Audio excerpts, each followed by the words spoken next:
네, 그 뭐지 영화 사모님과 1대1로 10단계를 할까 뭐 여러 가지 하다가 네, 그 1대1도 되게 좋긴 한데 이게 다 같이 소그룹으로 하면 이 소그룹 안에 있는 집사님들을 알게 되잖아요. 그러니까 이게 또 되게 좋은 교제가 되고 서로 관계를 또 돈독하게 하는데 되게 좋은 시간이어가지고 여기 오시면 좋겠다. 아까 보고 또 보고 또 보네. 관찬사역 하셨구나. 네. 그래서 일단 우리 모선 집사님 앞으로 우리가 함께 잘할 수 있도록 기도해 주시면 좋을 것 같고 이전 교회에서 양육 받아 보신 적 있으세요? 말씀. 시간이 없어서 못 아 받아봤어요. 그때 일하셨어가지고. 회사 다니는 그러면 거. 처음이시네요, 그죠? 그치. 아주 처음이시네요. 아 그래, 괜찮아요. 안 받아봐서 이게 어려운가. 아니요. 쉬워요. 쉽고 하나도 어렵지 않아요. 제가 기도하고 시작하겠습니다. 하나님 감사합니다. 우리 성숙자반 함께 모여서 하나님의 또 은혜와 지혜가 꼭 담겨져 있는 또 하나님의 말씀 우리가 알 수 있는 이 시간을 주시면 감사합니다. 하나님 우리가 하나님께서 우리를 만드시고 우리를 아시고 우리의 삶을 인도하시는데 우리가 하나님을 예배하고 하나님을 섬기지만 하나님에 대해서 아는 것이 너무 적음으로 하나님 우리에게 하나님을 가르쳐 주시고 알게 해주시고 하나님은 어떤 분이신지 나도 알고 누군가에게도 전할 수 있는 그런 사람 되게 해주시기를 원합니다. 하나님 우리가 교회만 다니는 사람이 아니라 하나님을 진심으로 알고 진정으로 아는 그리스도인 하나님을 아는 하나님의 자녀들 되게 하여 주시옵소서. 네, 그래서 이 시간에 이 자리에 있습니다. 주님 우리에게 말씀하여 주시고 하나님이 얼마나 좋으신 분이신지 더 알아가게 해주시고 그래서 하나님을 더 깊이 사랑할 수 있게 해주시고 또 우리를 사랑하신 하나님의 깊은 사랑을 알므로 우리가 그 큰 기쁨 가운데 살아갈 수 있는 모든 주님의 자녀들 되게 해주세요. 하나님 오늘 우리 모선 수사님 오게 해주셔서 감사하고 함께 하나님 말씀 배울 때 지혜와 계시를 열어주시고 주께서 말씀하여 주시고 깨닫게 하시고 하나님을 알게 하실 것을 믿습니다. 하나님 이 자리에서 우리를 가르쳐 주실 것을 믿고 감사드리며 예수님 이름으로 기도드렸습니다. 네. 누가 이거 갖다 놨어요? 누가 엄청 오랜만이다. 띵땅. 몰라 누가 갖다 놨어? 남하나 권사님. 네. 오늘 몇 페이지부터죠? 우리 그때 앞부분은 제가 동영상 보내드릴게요. 오늘 거. 15쪽 믿음에 네네네. 대체요. 15쪽 맨 밑에 있죠. 15쪽 맨 밑에. 믿음의 대체. 네. 15쪽 맨 밑에. 네, 여기서부터 시작입니다. 네. 네, 여기서부터. 자, 이제 우리가 지금 믿음이라는 뭔가 모호하고 불분명한 이 단어를 구체화하면서 쉽게 지금 이해해 가고 있어요. 그렇죠? 그래서 믿음이란 말을 또 다른 말로 어떻게 표현할 수 있는지가 또 여기에서부터 나옵니다. 그래서 여기 보면 이분이 회복의 신앙이라는 책도 쓰셨어요. 새신자반 이런 거 말고 또 책을 많이 쓰시거든요. 그래서 회복의 신앙에서 믿음을 잠깐 넘겨보면요. 믿음을 10개의 단어로 대체하여서 믿음의 구체적인 개념을 정리했다. 이렇게 되어 있어요. 그래서 보면은 여기에서 나오는 10가지 믿음에 대한 쉬운 의미를 우리가 봅니다. 첫 번째는 믿음은 뭐라고 되어 있습니까? 순종이다. 순종은 두 가지 의미에서 순종이 있다. 되어 있어요. 옆에 보면 먼저는 하나님 말씀에 대한 순종이고 왜냐면 그 사람을 믿는다라고 말하는 건 그 사람의 말을 믿는 거잖아요. 그렇다면 우리가 하나님을 믿는다라고 말하는 것은 하나님의 말씀을 믿는 걸 말하는 거예요. 그렇죠? 하나님을 믿으면서 하나님 말씀을 안 믿는다고 말하면 말이 안 되는 거예요. 그렇죠? 그래서 여기 밑에 줄 보면 여기 하나님을 믿는다면 하나님의 말씀을 믿는 것이고 하나님의 말씀을 믿는 것은 단지 선언에 그치지 않고 그 말씀에 순종하며 사는 것이다. 뭔지 아시겠죠? 그래서 하나님을 믿는다는 것은 하나님 말씀을 믿는 것이고 하나님의 말씀을 믿는다는 것은 순종하는 것이다. 그쵸? 순종하며 사는 것이다. 그 밑에 믿음이 순종이라 할 때 순종의 또 다른 의미는 뭘까요? 주어진 상황에 대한 순종이다. 주어진 상황에 대한 순종. 첫 번째는 위에서 뭐라고 했어요? 하나님 말씀에 대한 순종이라고 했고 두 번째는 주어진 상황에 대한 순종이다. 이렇게 되어 있어요. 그래서 이 보면은 뭐 여러 가지로 뭐 내가 계획한 것이 무산될 수도 있고 질병에 걸릴 수도 있고 이럴 때 우리가 주님 원망할 수 있잖아요, 그렇죠? 그런데 여기서 뭐라고 말합니까? 이것은 바른 믿음이 아니다라고 되어 있어요. 왜일까요? 밑에 줄 보면 그 상황 속에서 우리를 새롭게 빚어주시기 위한 하나님의 목적이 있기 때문에 우리는 그 상황에 대해서도 주님 앞에 순종할 수 있어야 된다는 것입니다. 그렇죠? 순종할 수 있어야 된다. 그러므로 여기에서 이 말이 중요해요. 그대를 제가 우리로 넣어서 할게요. 우리에게 주어진 상황을 하나님의 섭리로 받아들이는 것이 바로 믿음이다. 나오죠? 우리에게 주어진 상황을 하나님의 섭리로 받아들이는 것이 믿음이다. 그래서 우리는 어떤 주어진 상황 속에서도 주님께 순종할 수 있는 것입니다. 그쵸? 이거에 대해서 이해하시고. 그 다음에 대부분의 그리스도인들은 자신이 원치 않은 상황을 맞닥뜨렸을 때 무조건 그 상황을 피하려고 한다. 그것은 그 상황을 주신 하나님에 대한 불신하는 행동이다. 이렇게 합니다. 그 피한다고 해서 그것으로부터 피해지는 것이 아니라, 왜냐하면 하나님께서 우리를 향해서 목적하시는 게 있잖아요. 그것을 이루고자 하나님께서는 여러 상황과 환경 가운데 우리를 놓으시는데, 그 안에서 하나님은 우리가 그걸 피하기보다는 그것 안에서 주님이 나에게 하시고자 하는 것들을 이룰 수 있도록 내 자신을 드리는 걸 하나님께서 원하시고, 그것이 바로 순종인 것입니다. 그래서 밑에 보면 믿음으로 그 상황을 뚫고 나가게 하시기 위한 하나님의 섭리다. 피하는 것이 아니라. 그래서 그 밑에 보면 우리를 향한 하나님의 뜻이 우리의 삶 속에서 이루어지게 하시기 위함이다. 그래서 내가 어떤 문제를 딱 만나잖아요. 그럼 주님께 기도해야 돼요. 하나님, 이것은 내가 뛰어넘어야 되는 것입니까? 아니면은 내가 이것 안에 하나님께서 숨겨진 하나님의 뜻이 무엇입니까? 제가 그것을 빨리 아는 지혜가 있게 해주세요. 네, 그렇게 하는 거예요. 그러면 만약에 어려운 상황 속이지만 그 안에서 주께서 나를 향한 선한 뜻이 있으시고 목적이 있으시면 우리는 그걸 버텨내야 되는 거예요. 그렇죠? 버텨낼 때 반드시 그 자리에, 그 환경 속에 두신 하나님의 목적은 이루어질 것이고, 우리는 이전보다 더 나은 내가 되어 있는 것인 거죠. 그래서 하나님은 우리를 사랑하시기 때문에 계속해서 우리를 만지시고 우리를 성숙하게 하시고 우리를 세워가십니다. 그 하나님의 그 섭리를 우리가 이해하고 신뢰할 때 우리는 순종할 수 있어요. 두 번째, 또 다른 단어로 믿음이라는 단어를 또 다른 단어는, 첫 번째는 순종이고 두 번째는 용기다. 매사의 말씀에 순종하고 주어진 상황에 순종하는 것은 용기 없이는 불가능하다. 그렇죠? 용기. 이게 다 이어집니다. 10가지가 다 이어져요. 그래서 순종하는 사람은 용기가 있기 때문에 순종할 수 있는 것이다. 믿음이 용기이기에 순종도 가능하다. 이렇게 되어 있어요. 그래서 마리아 이야기가 오른쪽에 나옵니다. 마리아 이야기. 그 당시에 처녀가 잉태하며 엄청난 큰 사람들의 질타와 여러 가지, 그 마을에서 살아남을 수 없을 만큼 의 큰 잘못인데, 마리아에게, 처녀에게 예수님을 성령을 통해서 잉태하게 하셨어요. 그렇죠? 그런데 마리아가 뭐라고 말합니까? 누가복음 1장 37절. 요거 같이 읽어볼까요? 요 말씀 시작. 대저 하나님의 모든 말씀은 능하지 못하심이 없느니라. 이게 마리아의 고백이에요. 그리고 그 뒤에 뭐라고 되어 있냐면, 제가 말씀 보니까 뒤에 바로 뭐라고 되냐면 주의 여종이오니 말씀대로 내게 이루어지니이다. 이렇게 되어 있어요. 마리아는 어떤 사람이었습니까? 하나님의 말씀을 신뢰하고 순종하는 사람이었고, 순종했기에 처녀의 몸으로 성령으로 잉태된 예수를 갖게 되는 이 용기를 낼 수 있었던 거예요. 그쵸?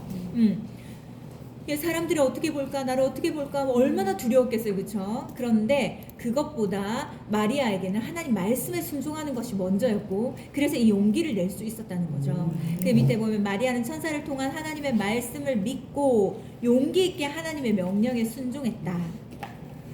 우리가 이 시대에 있었다면 내가 진짜 이렇게 할 수 있었을까를 잘 생각해보면 쉽지 않은 결정입니다.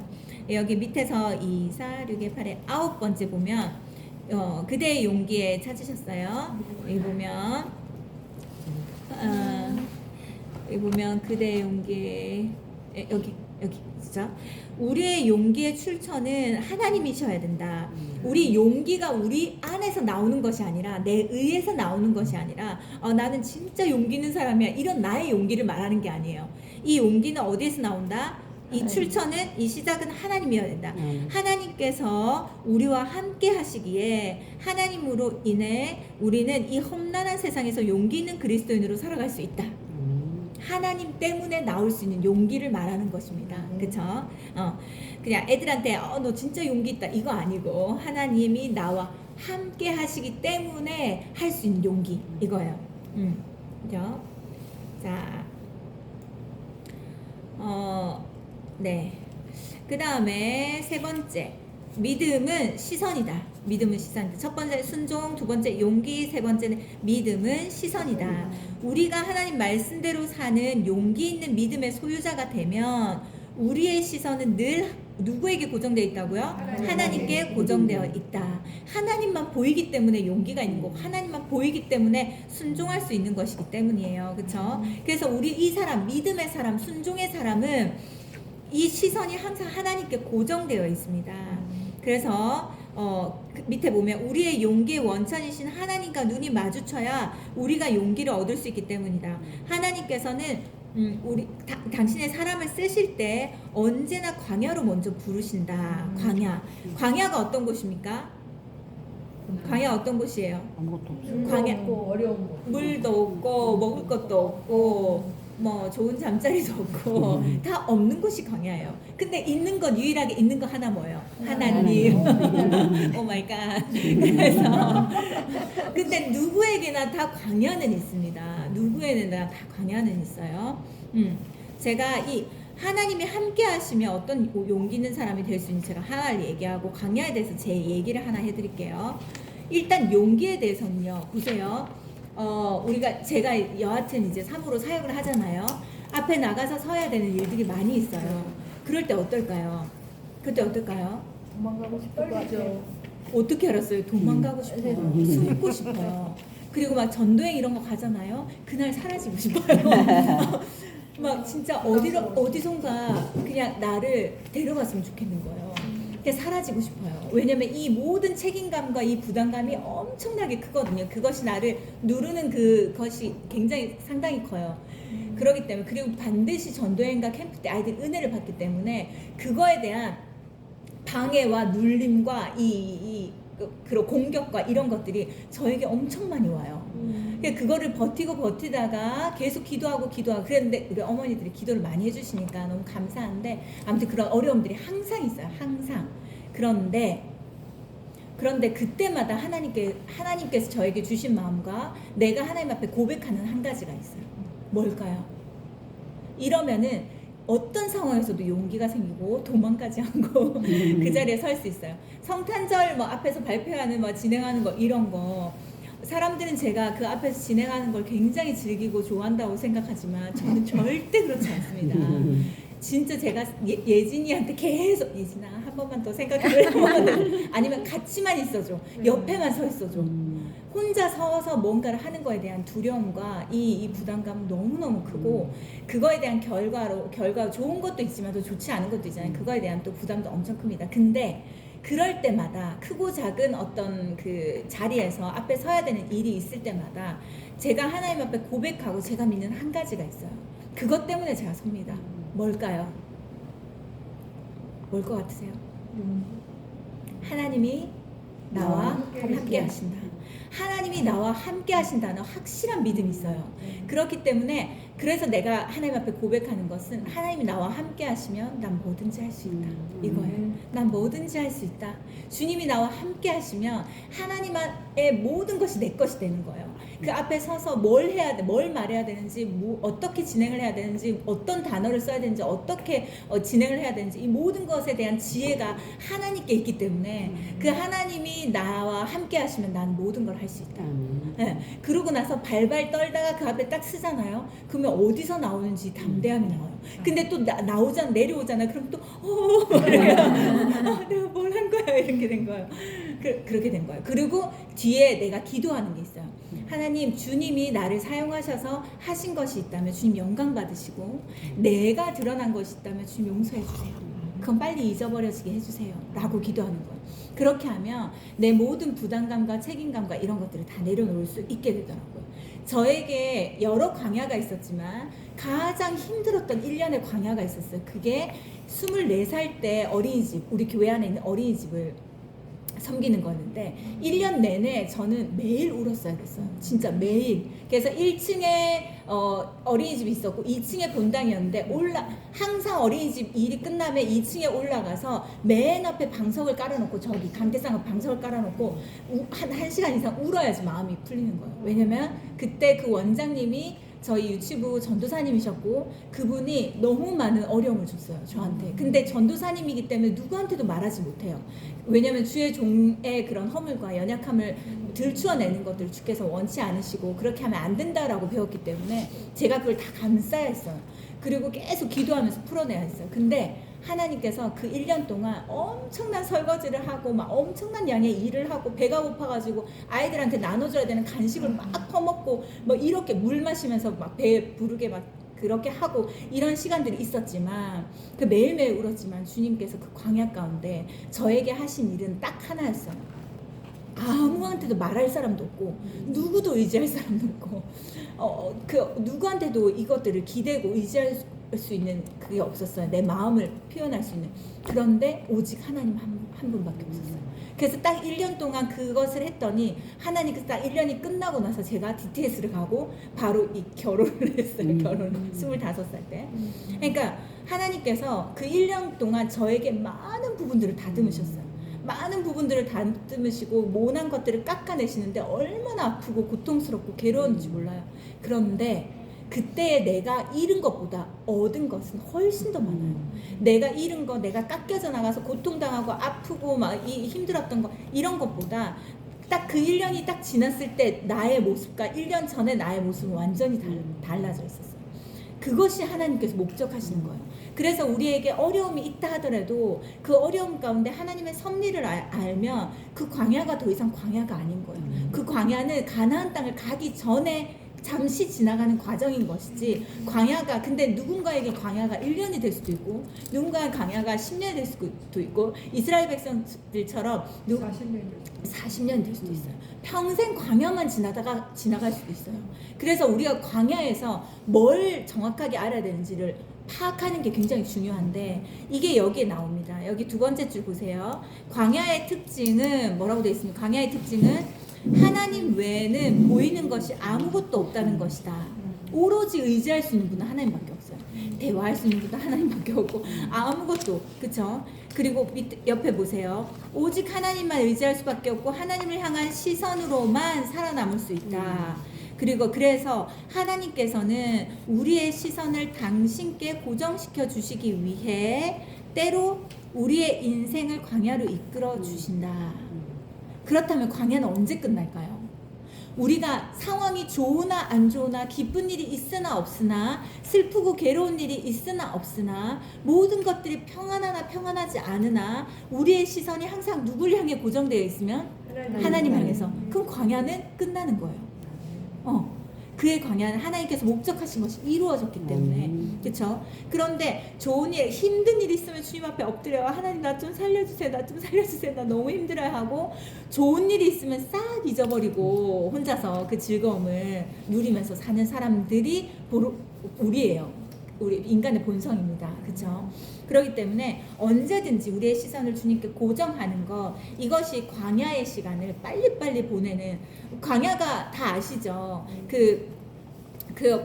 뭡니까? 그 가나안 땅. 그 광야를 지나서 가나안 땅으로 갈 때, 그쵸? 그 가나안 땅으로 가는 여정의 그 시간의 길이가 그 거리의 시간으로 하면 얼마 동안 갈 수 있는 거리라고 했어요? 40년이 아니라? 일주일이에요. 일주일 만에 갈 수 있는 거리예요. 그런데 40년 동안 뺑뺑이로 돌았어요. 누군가에게는 일주일일 수도 있고 누군가에게는 40년일 수 있다는 거예요. 그래서 근데 이스라엘 백성들이 왜 40년 뺑뺑이 돌았을까요? 하나님 안 들어서 불순종, 거역, 완고함, 자기 고집 자기 죽어지지 않은 자아들 이런 것들로 인해서 그리고 계속 우상을 만들어서 헛된 우상을 만들어서 계속 우상 숭배하고 요거에서 계속 뺑뺑이에요. 우리는 성경 말씀을 보면서 이거 앞과 끝이 처음과 끝을 같이 보니까 이 사람들 왜 이럴까 정신 좀 차리지 또 이런다 또 이런다 그러잖아요. 근데 누군가가 우리 인생을 보면 똑같아요. 이 사람 또 이런다 또 이런다 또 넘어지고 또 넘어지고 그렇죠? 그래서 우리가 뺑뺑이 도는 것입니다. 그래서 그렇게 되지 않기 위해서는 우리가 계속해서 하나님을 의지하고 하나님께 우리의 시선을 고정하는 것, 주님 없이 내가 살 수 없다라고 매일 고백하는 것, 이것이 너무 중요합니다. 네 번째, 믿음은 다루어집니다. 우리의 시선이 하나님께 고정되어 있다면 피조물인 우리는 절대로 하나님을 다룰 수 없다. 우리가 하나님을 조정한다고 생각하는 건 굉장히 오만이고 교만입니다. 하나님을 결코 조정할 수 없다라는 것을 우리가 인식해야 된다. 밑에 줄 보면요, 우리라는 존재는 하나님에 의해서 다루어져야 할 존재이다. 하나님에 의해서 다루어지는 것이 내가 하나님을 어떻게 움직일 수는 없다는 것이에요. 밑에 많은 사람들이 믿음을 하나님을 다루는 방법을 얻는 것이라고 착각한다 이렇게 말해요. 왜 이렇게 말할까요? 왜 믿음은 다루어짐이라고 하고 왜 하나님은 우리를 다루시려고 하실까요? 왜 그럴까요? 하나님 우리를 사랑하시기 때문에 우리가 온전하지 못할 때 어떻게든 우리를 바른 길로 인도하기를 원하시잖아요. 우리가 믿음의 길에서 벗어난 삶을 살 때 계속해서 우리를 그 목자들이 양이 엄한 길로 가면 지팡이와 막대기로 이렇게 바른 길로 이렇게 하는 것처럼 계속해서 우리에게 이런 다루어지는 시간들이 있습니다. 그래서 보면 밑에 쭉 내려와서요. 이 다루어짐은 이래서 우리에게 믿음이라는 것을 또 다른 말로 우리에게 이해할 수 있는 것이고, 그래서 하나님을 온전하게 믿는 사람은 이 다루어짐 안에 나를 드릴 수 있습니다. 하나님 나를 다루어 주시고 내 안에 모난 것들을 깎아 주시고 이것들을 만져 주세요라고 말할 수 있어요. 그렇죠? 자, 그다음에 다섯 번째는 뭘까요? 그래서 믿음은 신실이다. 신실이 무슨 뜻인지 아세요? 신실을 단어에 찾아보면요, 믿음직하고 착실하다 이렇게 나와 있어요. 믿음직하고 착실하다 이렇게 나와 있어요. 우리가 신실하신 하나님에 의해서 매일 다루어지다 보면 우리는 신실한 사람이 되지 않을 수 없다 이렇게 말하는 거야.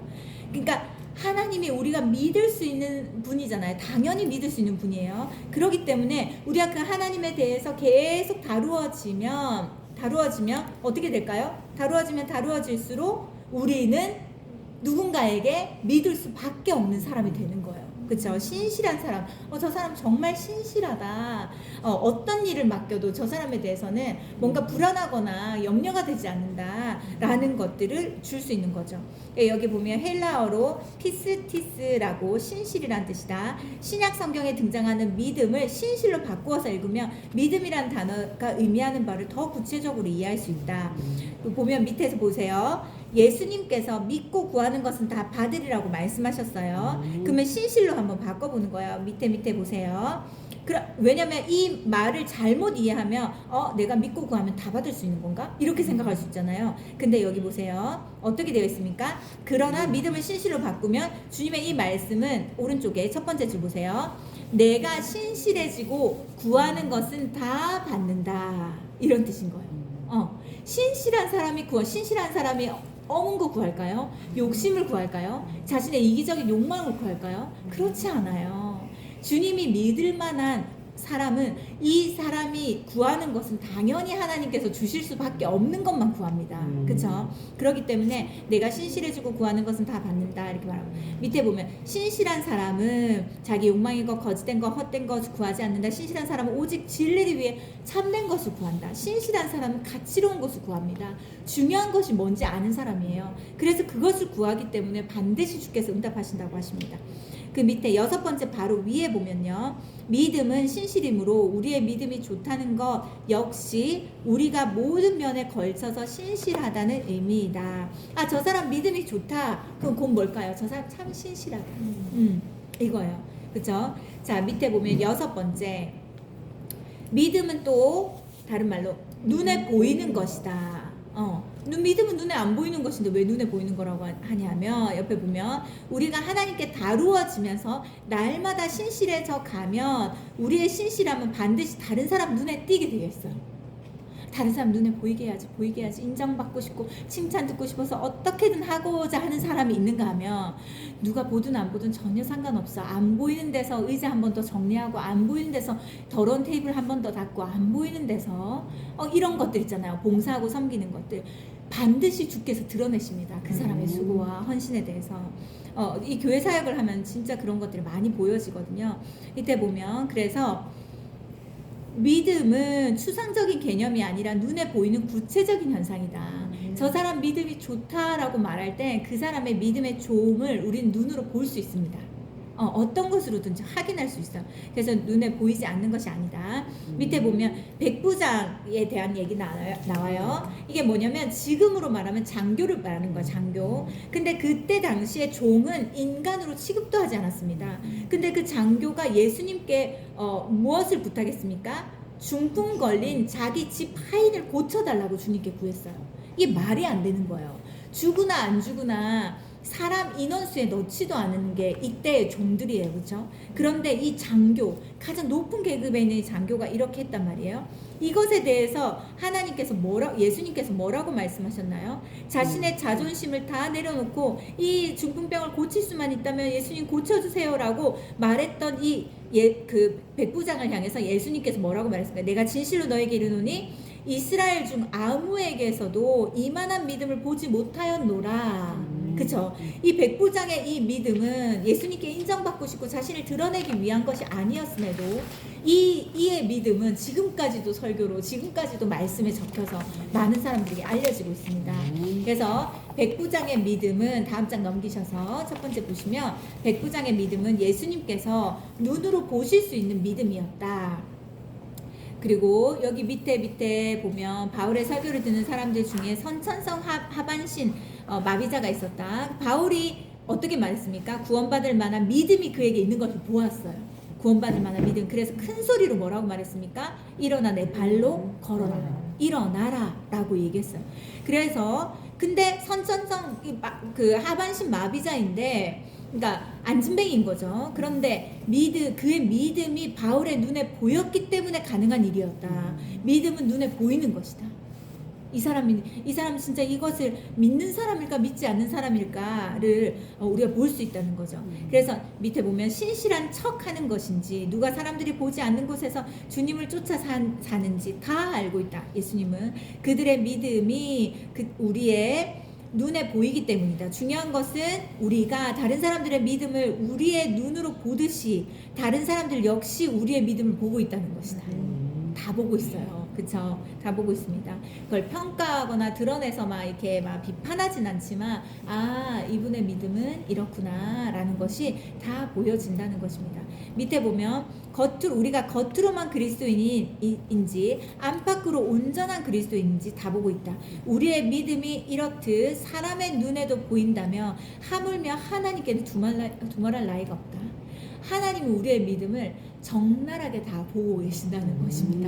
그렇죠? 그래서 사람들의 눈은 좀 속일 수 있고 사람들은 좀 이게 나의 진짜 믿음의 모습을 보지 못할 수도 있지만 하나님은 속지 않으시죠. 하나님은 다 아십니다. 그래서 우리가 사람들 눈에 보기에 믿음이 좋은 사람이 아니라 하나님이 인정하시는 믿음의 사람이 되어야 됩니다. 그렇죠? 그래서 누가 보든 보지 않든 하나님 보신다라는 믿음으로 살아갈 때 그 사람은 신실한 사람이고 반드시 주님께서 그 사람을 높이시고 드러내십니다. 그 다음에 7번째 믿음의 또 다른 말 7번째는 자기 발견이다. 자기 발견, 내 자신을 찾는 것이죠. 밑에 보면 우리 자신도 믿음의 측면에서 우리 자신을 재발견하게 된다. 내 자신을 찾게 된다.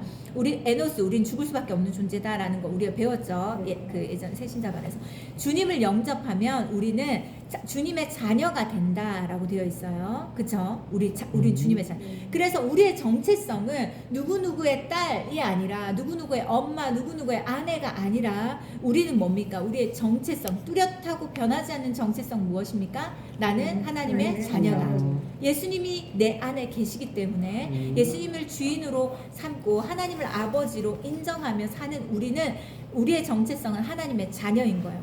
하나님의 자녀라는 그 정체성이 우리에게, 그 자기 발견이 우리에게 확실하게 되어진 사람은 나 하나님의 딸인데 나 이렇게 하면 안 되지. 나 하나님의 딸이잖아. 이렇게 예전엔 이렇게 했지만 이제는 그렇게 하지 않을 거야.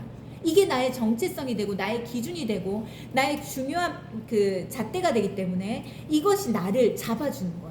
이것이 그래서 우리가 믿음으로 살게끔 한다는 것입니다. 그렇죠? 그래서 여기 오리 미운 오리 새끼 이거 나오죠. 오리가 그 진짜 미움받는 오리가 있었는데 알고 봤더니 오리가 아니고 백조였던 거예요. 그랬더니 그 뒤로부터 어떻게 됐을까요? 사람들이 미워하고 조롱하고 뭐 못난다고 이런저런 그 조롱을 해도 그때는 자기가 미운 오리 새끼다라고 생각했는데 내가 백조인 줄 이제 알았기 때문에 자 여기 오른쪽 첫 번째 줄 보세요. 오리들 사이에서 미운 오리 새끼들과 살 때와 자신이 백조임을 확인한 자기 발견 이후의 삶이 절대 같을 수 없다. 그렇죠?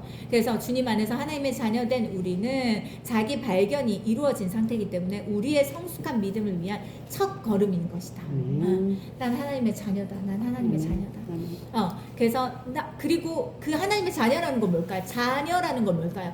부모를 닮아있다는 거, 아버지를 닮아있다는 거잖아요. 그렇다면 내 하나님 아버지는 이렇게 하지 않으실 텐데 라고 하는 것들을 우리 안에서 꺼내어내고 벗어내고 잘라내는 것만으로도 우리는 하나님의 자녀로 믿음의 삶을 살아갈 수 있습니다. 여덟 번째, 믿음은 자기 가꿈이고 자기 사랑이다 라고 되어 있어요. 여기 또 오리 얘기가 나오죠. 엉덩이 뒤뚱거려서 물장구만 치고 이렇게 하다가 근데 백조와 같이 고통스러워도 우아하게 걷는 법을 배워야 하고 연습해야 하고 왜냐면 자기가 이제 백조라는 걸 알았기 때문에 그동안 날아본 적이 없어 날개 축지가 아파도 힘을 다해서 비상하는 법을 익혀야 됩니다. 왜냐하면 자신을 백조답게 가꾸기 위해서 최선을 다해야 된다. 그리스도인 역시 주님 안에서 우리가 하나님의 자녀로 거듭난 자신을 발견하면 지성을 다해서 자기 자신을 하나님의 자녀답게 진리로 꾸며가는 자기 가꿈이 수반되지 않으면 안 된다. 그래서 하나님의 자녀 우리 그래서 이 자리에 있는 이유가 뭐죠? 하나님의 자녀 어떻게 살아야 되지? 진짜 하나님의 자녀는 어떤 삶이지? 진짜 그리스도는 뭐지? 이거 우리가 이렇게 책을 통해서 배우는 거잖아요. 그렇죠? 그래서 이 부분이 굉장히 중요합니다. 그래서 내가 하나님의 자녀이기 때문에 그렇다면 하나님의 자녀는 어떻게 살아야 되지? 매일매일 어떤 생활을 해야 되지? 어떤 말을 해야 되지? 어떤 행동을 해야 되지? 어떤 성품을 가져야 되지? 이런 것들을 우리가 배워가기 시작하고 그걸 연습하고 훈련하기 시작합니다. 그래서 보세요. 욕망으로 자기 자신의 생명을 허망하게 갉아먹던 우리가 영원한 진리로 우리 자신을 가꾸어가는 것보다 더 큰 자기 사랑은 없다. 그리고 우리가 우리 자신을 진리로 사랑할 수 있을 때에만 우리는 비로소 이웃을 진정으로 사랑할 수 있다. 보면요, 여기에서 자기 사랑은 자기만 사랑하는 거 아니에요. 내가 좋아하는 대로만 내가 나에게 모든 걸 맞추라는 것이 아닙니다. 자, 하나님이 여기에 중요하게 이해하셔야 돼요. 하나님이 나를 사랑하든 내가 나를 사랑하는 걸 말하는 거예요. 하나님이 나를 귀하다 하시는데 나를 하찮게 여기고 하나님이 나를 사랑한다고 하시는데 나는 사랑스럽지 못해라고 말하고 나는 하나님이 나를 예쁘다고 하시는데 자꾸 자기 자신을 못생겼다고 말하고 이러는 사람들이 굉장히 많아요. 그렇지만 하나님의 사랑을 알고 하나님의 사랑을 받는 사람이라면 하나님이 나를 사랑하든 내 자신을 사랑할 수 있는 사람이 되어야 하고 자기 자신을 사랑할 수 있는 사람은 곧 다른 사람도 사랑할 수 있게 됩니다. 다른 사람도 사랑할 수 있게 돼요. 그래서 이웃을 사랑할 때 예전에는 조건적으로 사랑했다면 저 사람 저래서 저 사람 좋다, 저래서 저 사람 싫다, 이게 아니라 저 사람이 하나님의 자녀인 것만으로도 우리가 충분히 사랑하고 섬길 수 있는 이유가 되는 거죠. 그렇죠? 그래서 밑에 보면 이웃을 내 자신과 같이 사랑하라고 하는 이 마태복음 말씀이 이것 때문입니다. 자신을 사랑하지 않으면 이웃도 사랑하지 못해요. 자신을 아끼지 않으면 이웃을 아끼지 못하고 자신을 소중히 여기지 못하면 이웃을 소중히 여기지 못합니다. 그렇죠? 내 자신을 가꾸지 못하면 내 자신을 아름답게 하지 못하면 다른 사람도 아름답게 하지 못합니다. 그렇죠? 말씀도 마찬가지. 내가 그 말씀을 살아내지 못하면 그 말씀으로 다른 사람을 살아내게 할 수 없어요. 그렇죠? 또 똑같습니다. 내 자신에게 먼저 주님께서 선한 일들을 이루시고 그것이 흘러가기를 주께서 원하십니다. 아홉 번째, 믿음은 자유다. 믿음은 자유다. 제가 믿지 않는 사람한테 가장 많이 말하고 싶은 게 이거예요. 우리가 얼마나 자유로운 사람인지 이걸 말하고 싶어요. 왜냐면 그들은 우리를 볼 때 일요일마다 11시에 예배 드려야 되고 무슨 봉사도 해야 되고 무슨 헌금도 해야 되고 뭐 할 건 얼마나 많고 너무 답답하고 뭔가 매여있고 묶여있고 답답하다. 그런 생각을 합니다. 그러면서 우리를 바라봅니다. 근데 진짜 그렇습니까? 어때요? 그렇지 않아요. 주님, 진리를 알지 진리가 너희를 자유롭게 하리라. 뭐죠? 하나님을 알면 알수록 우리는 엄청난 자유를 느끼게 됩니다. 이 자유가 뭔지에 대해서 여기 나옵니다. 잘 보세요. 우리가 하나님의 자녀들께 우리 자신을 진리로 가꾸어 가기 시작하면 그때부터 우리는 이 세상의 모든 유혹과 욕망의 덫으로부터 자유롭게 된다. 이런 유혹에 넘어가고 좀 더 큰 집, 좀 더 깨끗한 집에 사는 사람이 부럽고 비교되고 어쩌까 저쩌까 저 남편은 저렇게 해준다는데 내 남편은 요러고 이런 거, 저 자식은 요렇게 말을 잘 듣는다는데 내 자식은 맨날 버팅기고 있고 어째 그럴까. 이 맨날 불행을 선택하고 비교와 그런 열등감 속에서 계속 그 안에서 자기 자신이 좋은 삶, 지금 행복한가 아닌가, 나 지금 잘 살고 있는가, 맨날 그렇게 피곤한 삶을 살고 있는데 그것으로부터 우리는 빠져나와 자유를 얻게 됩니다. 그쵸? 내 자녀, 다른 사람과 뭔가 부족할 수 있지만 이 자녀를 향한 주님의 목적이 이루어지면 되잖아요.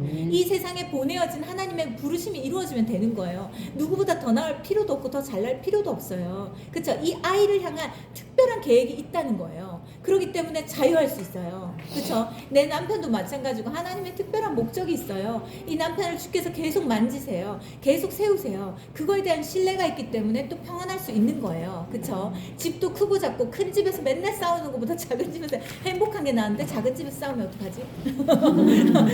그러면 안 되겠죠. 그래서 나는 이 작은 집을 산다 하더라도 난 정말 행복하게 살 것이다. 이렇게 합니다. 그래서 아무튼 자유로움, 주 안에서 얻는 큰 자유로움이 있습니다. 고린도후서 이 말씀 굉장히 중요한데 한번 읽어볼게요. 시작. 주의 영이 주의 영이 계신 곳에는 자유가 있느니라. 네, 주의 영이 계신 곳에 자유가 있다. 이렇게 말합니다. 주의 영은 하나님의 영, 성령을 말하는 것이에요. 우리 안에 성령께서 계시잖아요. 성령께서 우리 안에 있는 사람은, 임재하고 있는 사람들은 반드시 자유롭습니다. 자, 보세요. 왜 자유롭냐면 천지를 창조하신 하나님의 영이시자 진리의 영이신 성령께서 우리와 함께하고 계신데 대체 이 세상 그 무엇이 우리를 속박할 수 있겠는가. 주님의 말씀처럼 진리는 확실히 우리를 자유케 한다. 뭘까요? 왜 진리가 우리를 자유케 할까요? 요거 한 번 더 제가 설명해 드릴게요. 우리가 자유로울 수 있는 가장 중요한 근거는 무엇이냐면 우리는 보이는 세계가 전부가 아닙니다. 믿는 사람은요, 보이는 세계, 이 땅에서 보이는 세계와 보이지 않는 영적 세계를 함께 살아가는 사람입니다. 그렇죠? 그렇다면 보이는 세계가 전부인 사람은 보이는 거에 의해서 좋았다가 싫었다가 불행했다가 행복했다가 왔다 갔다 하면서 어지럽게 삽니다. 그런데 보이는 것은 달라지는 게 하나도 없지만 보이지 않는 세계에서 주님이 우리 자녀를 만지시고 우리 남편을 세우시고 그쵸? 우리 자녀들을 치유하시고 우리 남편을 세우시는 이 모든 주님의 손, 보이지 않는 영적 세계 안에서 주님의 손을 본다면 우리는 그것에 매이지 않고 주님을 신뢰함으로 얻어지는 그 자유를 우리는 누릴 수 있는 것이에요. 뭔지 아시겠죠? 돈이 있으나 없으나, 문제가 있으나 없으나, 또 뭐 외모가 이쁘나 안 이쁘나, 뭐 여러 가지 내가 스펙이 있으나 없으나, 뭐 여러 가지, 그러니까 있든 없든 보이는 것에 의해서 영향받지 않기 때문에 우리에게 주어진 큰 자유가 있습니다. 그렇죠? 자, 그래서 우리는 이 믿음이라는 것은 그래서 자유라고 말하는 것이에요. 우리가 보세요. 교회들도 보면 그 큰 교회가 있고 작은 교회가 있어요. 큰 교회가 있고 작은 교회가 있고 또 더 작은 교회가 있고 성도가 또 많은 데가 있고 보통이 있고 또 작은 데가 있어요. 그것에 대해서 주님이 뭐라고 말씀하실까요? 그 작은 교회는 이 목사님의 능력이 굉장히 작은 것이고 큰 교회는 그 큰 능력이 있는 것이고 이렇게 주님이 평가하실까요? 부르심이 다른 거예요. 부르심이. 그 교회의 부르심이 있고 그 목회자의 부르심이 있어요. 그 교회만이 할 수 있는 것들이 있고, 그죠? 다른 교회가 할 수 없는 것들을 해내는 교회들이 있습니다. 그렇죠? 그렇습니다. 그래서 우리가요, 이 자유라는 것은 우리 그리스도인에게 주어진 큰 특권이에요. 어떤 것에도 매이지 않고 어떤 것에도 영향받지 않은 상태. 문제가 있어도 그 문제에 우리가 잠식되지 않고 문제가 우리를 누를 수 없는 상태. 문제가 드러난다 하더라도 그 문제를 우리가 문제 밖에서 볼 수 있는 상태. 하나님께서 이걸 어떻게 해결하실까? 요거를 기다릴 수 있는 상태. 이게 자유로운 그리스도인의 삶이에요. 그렇죠? 그렇게 되고 있으세요? 그렇게 되고 있습니까? 네. 네. 노력하고 있습니다. 하나. 저는 넷째부터 막혔어요. 넷째부터 막혔어요. 넷째부터 이제 계속 씨름하면 돼요. 하나님 이렇게 넷째부터 막힙니다. 뚫어주세요. 그래. 자, 그래서 이번에 왜 이런 일들이 있었잖아요. 이제 그 전도행 때 캠프 센터를 갔어요. 센터에 갔는데 25명 중에 5명이 중등부고 20명이 아동부였어요. 센터 아이들 섬겼어요. 평부모 자녀들, 열악한 기초 생활수급자들 이렇게 해서 섬기고 모든 걸 다 쏟고 왔어요. 한 50만 원 정도의 재정을 쏟았나 봐요. 만들기 하는 거랑 선물이랑 간식이랑 이런 것들을 다 섬기고 왔어요. 아무것도 바라지 않고. 아무것도. 근데 그 전에 저희가 기도하고 있는 게 있었어요. 뭘 기도했을까요? 하나님, 우리 다음 세대, 우리 드림교회 다음 세대 아이들에게 부흥을 주세요. 부흥을 주세요. 이 수가 줄어들고 있는 것이 너무 마음이 아파서 하나님 부흥을 주세요. 근데 우리의 방법으로 할 수 없잖아요. 이게 한 명을 구원하는 게 쉽지가 않아요. 근데 주님이 하라고 하신 것에 순종해서 그렇게 했어요. 그쵸? 그리고는 그 섬기는 것에 대해서 하나도 우리가 뭔가를 바라지 않고 온전히 순수하게 다 섬기고 나왔어요. 그런데 그 아이들이 우리 교회를 찾고 궁금해하고 알고 싶어해서 연결이 되었잖아요. 근데 신기한 게 뭐였냐면 초등학생들은 20명이에요. 요 아이들은 막 아직 어려가지고 왔다 갔다 하고 막 좋은 어디 간다 그러면 우르르 왔다가 안 간다 그러면 우르르 빠지고 이렇게 해요. 근데 제가 그때 전혀 기대하지 않았던 대상이 있었어요. 뭐였냐면 중학생들이었어요. 중학생들이 4-5명 정도 앉아있는데 우리가 초등부한테 모든 걸 맞췄어요. 만들기도 맞춰, 간식도 걔네들한테 맞춰. 인원이 많으니까 쟤네들 너무 유치하다 하겠다, 싫다 하겠다, 재미없다 하겠다, 그냥 엄청 걱정했어요. 그래서 미안해, 너희들한테 못 맞춰서 그랬어요. 근데 걔네들이 지금 100% 다 오고 있어요. 우리 교회로. 그래서 얘네들이 어떻게 이 일이 가능해요? 어떻게 한 명을 구원하는 것도 쉽지가 않은데 6명이 왔어요. 그래서 어떻게 이게 한 명은 또 그 센터에 이전에 다녔던 애인데 걔가 연락해가지고 나도 거기 가고 싶어 해가지고 지금 센터를 안 다니는 애도 왔어요. 그래가지고 이런 일이 어떻게 가능할까요? 하나님 앞에 기도하되 주께서 일하실 거라고 믿고 주님이 하라고 하신 것에 순종하고 하나님이 하라고 하신 일들을 우리가 기쁘고 최선을 다해 충성되게 감당하면 하나님께서는 반드시 우리의 손의 수고와 이것들을 헛되게 하지 않으시고 열매를 맺게 하십니다. 열매를 맺게 하세요. 우리 토요일 날 또 쿠킹 하잖아요. 우리 재용 기사님이 해가지고 해요. 그러면 수아랑 수인이랑 여기 손자 손녀들 또 시아랑 시우랑 와요. 이렇게 와가지고 막 복작복작을 하는데 너무 재밌어요. 그런데 그 아이들 딱 보면서 하나님께서 내가 기도했던 것에 대해서 주께서 응답하셨네.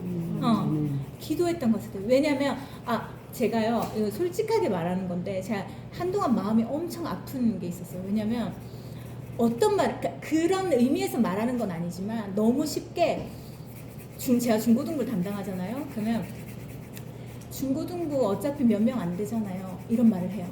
여러 명이 말한 건 아니지만 어차피 몇 명 안 되잖아요. 이렇게 얘기를 해요. 그 다음에 초등부도 어차피 몇 명 안 되잖아요. 이렇게 얘기해요. 그러니까 어차피 몇 명 안 되잖아. 이게 나한테 너무 마음이 아팠어요. 사실은 인원이 적어도 그 인원 적은 것 안에 만약에 5명이다. 5명 중에 이 한 사람이 어떤 사람이 될지 몰라요. 인원이 많은 게 중요한 게 아니에요. 어차피 작잖아요. 이게 이런 말이 전 너무 마음이 아파서 이 아이가 앞으로 어떤 사람이 될지 모르는데 이 아이들한테 인원이 작지만 모든 재정과 모든 수고와 모든 섬김을 쏟아 이 아이를 하나님의 사람으로 세우는 것이 이 교회가 해야 하는 것인데 인원이 적잖아요 라고 말하는 건 너무 마음에 아파요. 그래서 혼자 모르게 기도했어요. 하나님께서 부흥을 주세요. 그리고 사람 누군가가 인원이 적잖아요.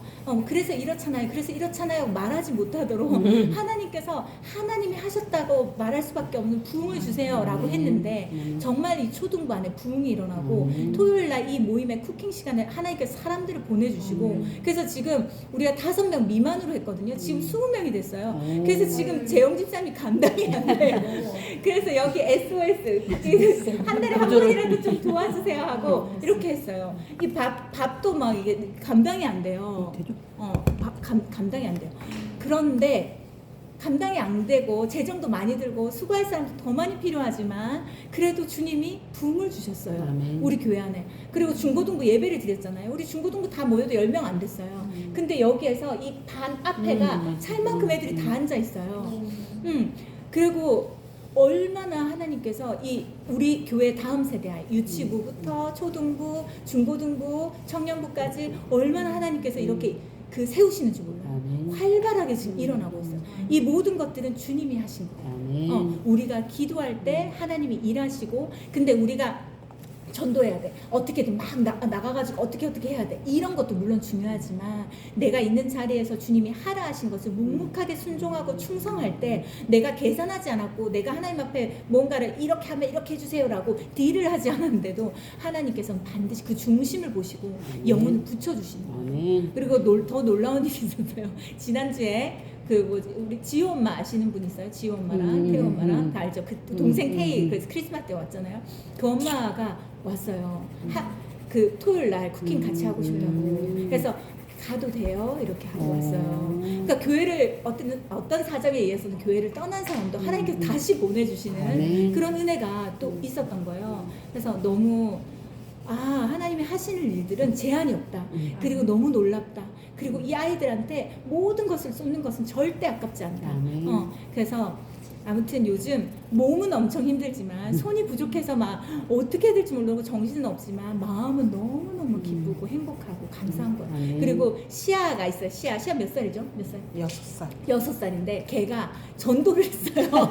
그래가지고 시아 그러니까 친구랑 어디 갔대요. 전도를 해가지고서 귀여워. 시아 엄마 교회를 안 다녀요. 근데 시아 엄마한테 문자가 왔어요. 시아 친구도 토요일날 쿠킹하러 가고 싶다는데 와도 되나요? 근데 내가 지금 20명 돼서 이제 오면 안 돼. 이렇게 할 수 없잖아요. 그래서 네, 오세요. 오면 됩니다. 이렇게 해가지고 시아 친구도 내일 같이 온다. 엄마가 보내준다. 이렇게 하는 거예요. 교회를 안 다니시는 분인데 아이가 교회를 나가도록 하는 것도 너무 기쁜데 그쵸? 그 아이가 친구를 전도해가지고 이렇게 오는 일들이 있는 거예요. 이게 부흥이에요. 부흥. 아이를 통해서 또 엄마가 우리 교회 자녀를 통해서 주님께 돌아오는 사람들 굉장히 많거든요. 맞아요. 그 대표적인 게 누굴까요? 바로 평생 예진이한테 감사해야 됩니다. 가족을 몽땅 구원시켰어요. 몽땅. 그쵸? 여기도 동민이도. 동민이가 얼마나 울면서 기도했는지 몰라요. 엄마의 구원을 위해서. 제가 그때 기억하고 동민이가 엄마를 위해서 막 기도하는 그거를. 근데 지금 봐요. 10사람 못 하잖아요. 이렇게 중요한 사람이기 때문에 10사람이 아니라 100사람이 많은 기도가 필요했던 거죠. 그래서 보세요. 우리가요 하나님 앞에 믿음의 삶을 사는 건요 반드시 눈으로 드러나요. 보세요. 아무도 모르게 혼자 기도했어요. 울면서. 그런데 주님이 들으셨고 주님이 일하셨고 눈에 보이게 하셨어요. 그렇죠? 믿음은 보이는 것이고 믿음은 자유로운 것이고 믿음은 우리한테 얼마나 많은 보이는 것에 대한 열매를 보여주는지 모릅니다. 여기 보면 마지막으로 믿음은 삶이다. 믿음은 뭐라고요? 삶이다. 하나님에 대한 우리의 하나님을 알아가는 것. 그것이 순종, 용기, 시선, 다루어짐, 신실함, 눈에 보임, 자기 발견, 자기 가꾼, 자유를 지향하는 가운데 우리의 삶은 점점 그리스도를 닮아가겠다. 이 믿음은 결국 무엇이 목적입니까? 주님을 닮아가는 거예요. 이런 것들을 해갈수록 우리는 어느새 주님을 닮아 있습니다. 그래서 얼굴이라는 우리말의 본딘 말은 얼꼴이다. 얼이라는 것은 우리의 영혼을 뜻하는 것이고 영혼의 꼴, 즉 영혼의 상태가 드러나는 것이 얼굴이다. 그 사람의 얼굴 낯빛을 보면 그 사람 영혼의 상태가 보입니다. 그래서 믿는 사람과 믿지 않는 사람, 성령으로 충만한 사람과 그렇지 않은 사람 얼굴에서 나타납니다. 빛이 나요. 빛이 나요. 달라져요. 화장품이 좋아서가 아니라 달라져요. 왜일까요? 마음이 편해서. 편해져서 그런 거예요. 그 사람에게 문제가 없겠습니까? 아픔이 없겠어요? 상처가 없겠어요? 고통이 없겠어요? 다 있어요. 이 세상을 살면 그런 것이 없을 수 없어요. 그러나 그것을 매일매일 주님께 맡겨드림으로 그 마음에 하나님이 주신 평안을 얻고 그것을 누리고 그것을 붙잡고 있는 사람이기 때문에 반드시 그 영혼은 평안합니다. 그렇죠? 그래서 밑에 보면 우리의 믿음이 바로 세워져 가면 우리의 얼굴을 포함하여서 우리의 삶 자체가 진리 안에서 날로 고와질 것임을 두말할 나위가 없다. 네. 여기 밑에 거 잠깐 같이 읽어볼게요. 이처럼 시작. 이처럼 믿음의 개념을 열개 다르만 대체 보아도 그동안 우리가 믿음을 얼마나 추상적으로 이해해왔는지 그리고 믿음의 개념을 구체화하시 신앙생활에 얼마나 중요한지 자각하게 됩니다. 그렇죠? 보세요. 믿음은 자, 첫 번째 뭐라고 했어요? 순종. 그쵸? 순종. 그 다음 두 번째 용기. 세 번째 시선. 네 번째 다루어짐. 다섯 번째 신실함. 그 다음에 눈에 보임. 그 다음에 자기 발견. 그 다음에 자기 가꿈. 그 다음에 자유입니다. 그쵸? 요것이 믿음의 열 번째 우리에게 의미하는 것임을 알고 우리가 이것에 대해서 잘 이해하고 나아갔으면 좋겠습니다. 네, 다음 시간에 그 믿음의 대체어 두 번째 시간 갖도록 할게요. 네. 오늘 우리 노선우 수사님 어떠셨어요? 한번 같이 해보시니까. 괜찮아요? 괜찮아요. 어렵지 않죠. 이제 몰랐던 걸 더 알게 되고 맞아요. 그래서 하나라도 많은 걸 다 알 필요 없어요. 여기에서 이해 안 되는 것도 있어요. 근데 그거 이해 안 되는 거 다음에 또 하나님께서 어떤 자리에 어떤 기회를 통해 또 이해하게 해주세요. 그래서 말씀 통독을 할 때도 그렇고 뭐 묵상을 할 때도 그렇고 이거 양육을 받을 때도 그렇고 다 알아야 돼. 다 알아야 돼. 이런 생각 하지 마시고 내가 알 수 있는 만큼 내가 받아들일 수 있는 만큼 우선 소화할 수 있는 만큼 하면 돼요. 그러고 그 다음은 그게 조금 더 넓어지고 조금 더 넓어지고 이렇게 되는 것입니다. 그렇죠? 네. 네, 자 기도하겠습니다. 하나님 감사합니다. 오늘 우리 성시저반에서 또 믿음의 대체어에 대해서 10가지를 배우게 하심을 감사합니다. 하나님 우리가 믿음에 대해서 얼마나 많이 알고 있었는지 우리가 얼마나 무지했는지 이 책을 통해서 또 알게 해주심을 감사합니다. 하나님 믿음의 또 다른 의미들 믿음의 구체적인 그 개념들 그것들 우리가 확실히 알고 그것이 우리의 삶 안에 나타날 수 있게 해주셔서 우리가 말로만 믿음의 사람 말로만 교회 다니는 사람 말로만 기독교인이 아니라 정말 믿음을 삶으로 보여지는 영역에서 나타내 보여줄 수 있는 그런 믿음의 사람 되게 하여 주시옵소서. 그래서 이 모든 10가지의 모든 것이 우리의 삶 안에서 나타남으로 우리가 말로만 하는 믿음의 사람이 아니라 삶으로 보여주는 믿음의 사람 될 수 있도록 하나님 그렇게 우리를 만지시고 세우실 것을 믿습니다. 하나님 오늘도 우리에게 말씀해 주셔서 감사하고 예수님 이름으로 기도드렸습니다. 아멘.